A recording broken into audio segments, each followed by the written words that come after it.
உலகத்திலேயே மிக அதிகமாக உப்பு சாப்பிடக்கூடிய ஒரே கூட்டம் நம்ம தான். ஆனா அந்த அளவுக்கு நமக்குலாம் சொரணம் இருக்கான்னு தெரியல, அது வேற விஷயம். உப்புல்லா பண்டம் குப்பையிலேன்னு சொன்ன சமூகம், அவன் சொன்ன அர்த்தமே வேற.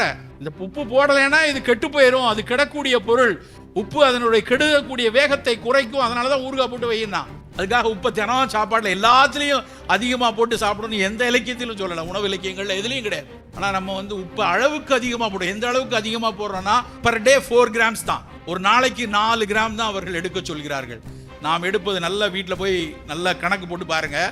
ஒரு நாளைக்கு நம்ம வீட்டில் நம்ம சாப்பிடக்கூடிய உப்பினுடைய அளவு 8 கிராம் நண்பர்கள். 1 கிலோ உப்பு பாக்கெட் வாங்கினா 4 பேர் இருக்க வீட்டில் ஒரே மாசத்துல காலி ஆகுது. அப்போ ஒரு ஆளுக்கு 250 கிராம், 30 நாளைக்கு கணக்கு போதீங்கன்னா ஒரு நாளைக்கு 8 கிராம் சாப்பிட்றோம். உலகத்தில் மற்ற எல்லார்களை விட நமக்கு நெஃப்ரான்ஸ் அளவு கம்மி. ஆப்பிரிக்க நண்பருக்கோ மங்கோலிய நண்பருக்கோ மேற்கத்திய நாட்டில் இருக்க நண்பருக்கோ இருக்கிற நெஃப்ரான்களின் அளவை விட இந்தியர்கள் ஆசியர்களுடைய நெஃப்ரான் அளவு சற்று குறைவு. அப்ப அவனை விட உப்பு நம்ம கம்மியா சாப்பிடணும், ஆனா அவனை விட அதிகமா சாப்பிடுறோம். விளைவு என்ன தெரியுமா?